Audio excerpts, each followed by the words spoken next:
নমস্কার বন্ধুরা, টি আর রয় ব্লগে সবাইকে আমার এই ছোট্ট চ্যানেলে সুস্বাগতম। তো বন্ধুরা, তোমরা সবাই কেমন আছো? আশা করি তোমরা সবাই খুব ভালো আছো, সুস্থ আছো। আমি তো মোটামুটি ভালো আছি। এই যে ঘামে যাচ্ছি, এত গরম, ভালো লাগছে না গরমে, তবু তো রান্নার ডিউটিটা করতেই হবে। তো যাই হোক, চলে এলাম আজকে আবার একটা ব্লগ নিয়ে, একটা খুব সুন্দর, খুব সুস্বাদু একটা রান্নার রেসিপি নিয়ে। তো চলো বন্ধুরা, তোমাদের সাথে আমি শেয়ার করি। অনেক ধন্যবাদ। এই যে আমি কচুগুলোকে সেদ্ধ করে নিয়েছি। এই যে আমার কড়াইটা গরম হয়ে গেছে, এবার আমি দিয়ে দেবো জিরে আর দেবো শুকনো লঙ্কা, দিয়ে আমি তখন ভেজে নেব।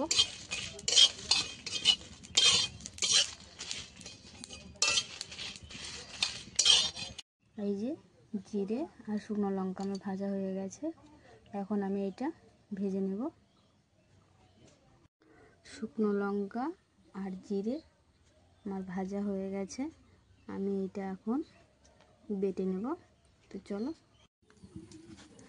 এই যে দিয়ে দিলাম তেল,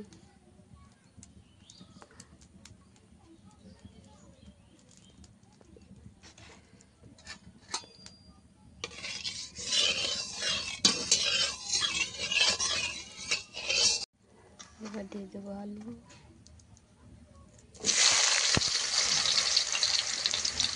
এবার ভালোভাবে ভেজে নিতে হবে।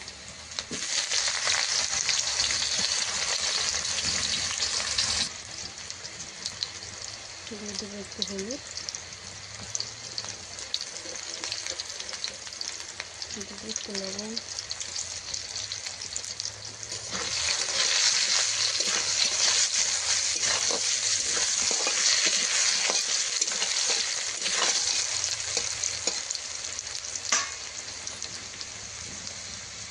যে বন্ধুরা, আমার আলুগুলো ভাজা হয়ে গেছে, এবার আমি এটা উঠিয়ে নেব।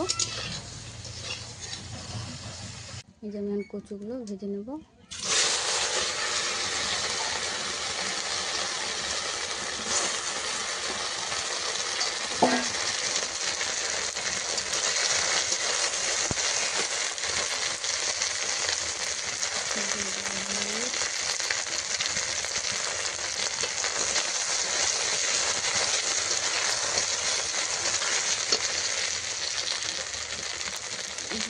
লবণ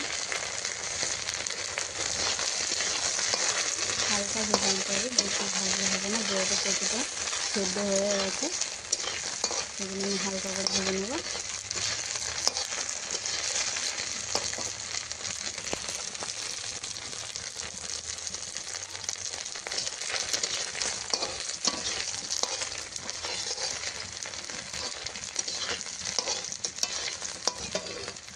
আমার আলু আর কচুটা ভাজা হয়ে গেছে। চলো এবার রান্নার দিকে। এখন আমি এই কড়াইতে তেল তো একটু আছে, তো এখন আমি আলু আর কচুগুলোকে দিয়ে দেবো। যে দিয়ে দিয়েছি রসুন, এবার দিয়ে দেবো পেঁয়াজ কুচি,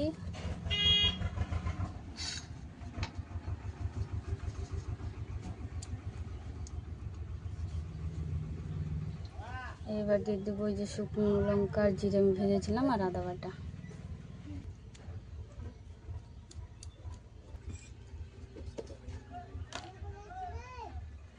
এবার দিয়ে দেবো একটু হলুদ গুঁড়ো,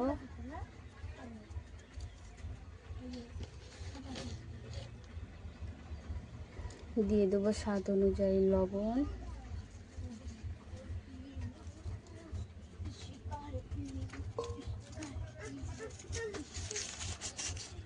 দিয়ে দেবো 2টা তেজপাতা, দেবো একটু গোটা জিরে,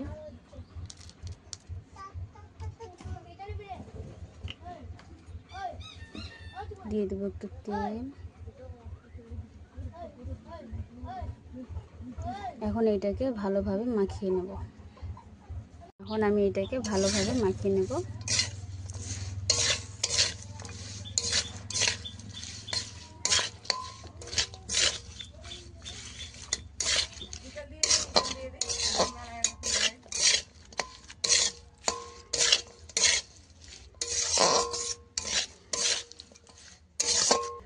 দিয়ে দেবো ঝাল মশলার জল।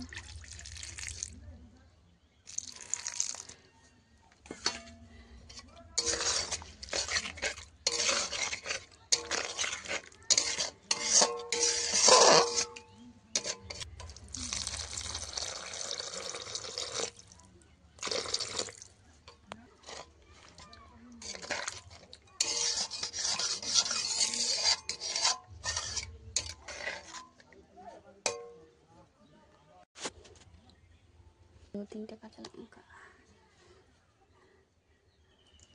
এবার আমি চাপিয়ে নেব উনুনে। যে আমি উনুনে চাপিয়ে দিয়েছি। এবারে ঢেকে দেবো।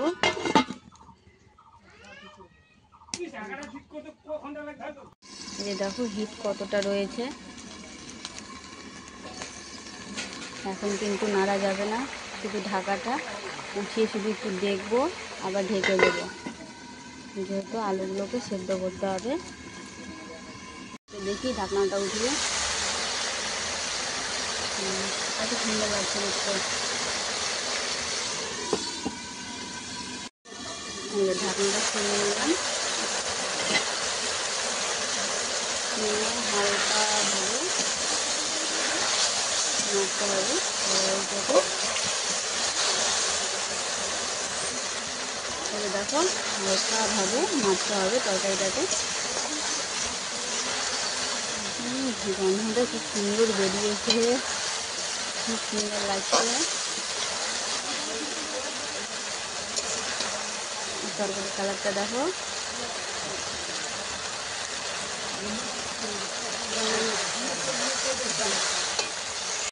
এখন তরকারিটাকে ভালোভাবে কষিয়ে নিতে হবে।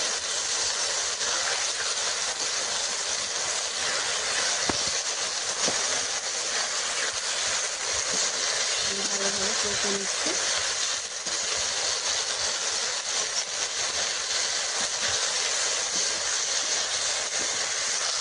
দেখো তরকারিটা কালারটা দেখো।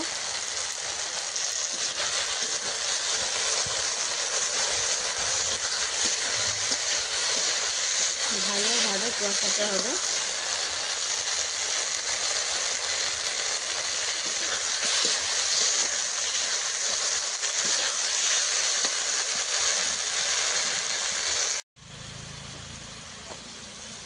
এবার দিয়ে দিলাম আমি এবার জল।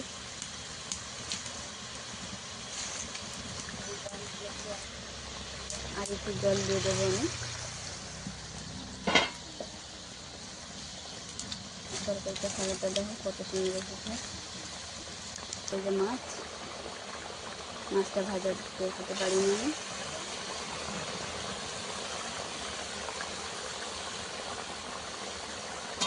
নিয়ে ভালোভাবে নেড়ে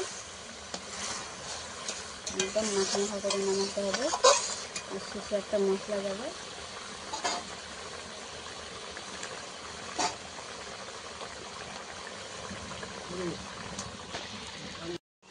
এই যে আমার ঝোল দেওয়া হয়ে গেছে।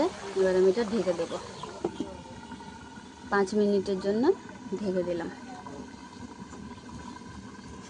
তো চলো 5 মিনিট পর তোমাদেরকে দেখাচ্ছি। চলে এলাম 5 মিনিট পর।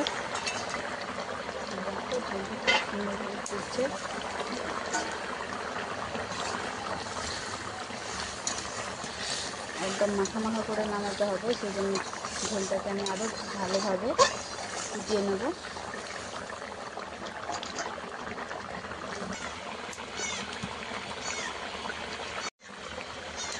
আমি আবারও ঢেকে দেব।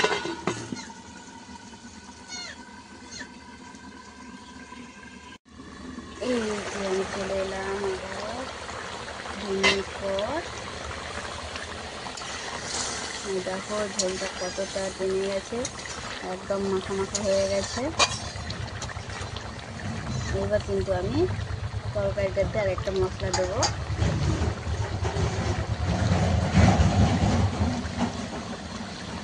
আর মশলাটা হলো এই যে দেখো, ভেজে রাখা জিরের গুঁড়ো।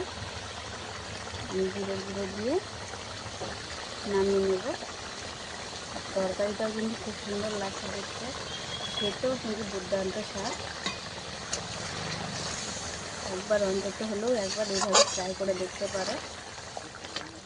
খুব খুব খুব সুন্দর লাগছে আর দারুণ খেতে, দারুণ।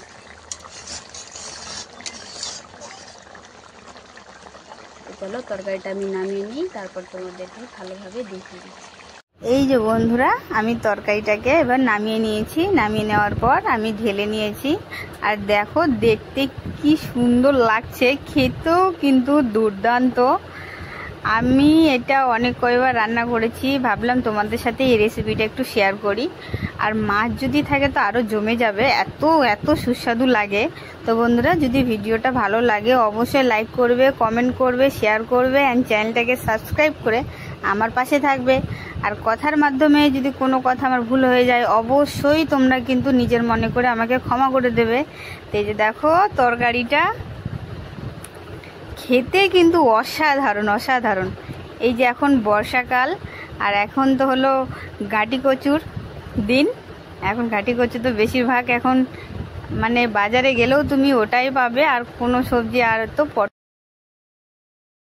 দেখো সত্যি বলছি খুব ভালো লাগবে। তো বন্ধুরা, আজকে এই অবধি, দেখা হবে পরের ভিডিওতে। ততক্ষণে আমার সকল বন্ধুরা সুস্থ থেকো, ভালো থেকো, আর কেমন লাগলো অবশ্যই জানাবে। তো ধন্যবাদ বন্ধুরা, টাটা বন্ধুরা।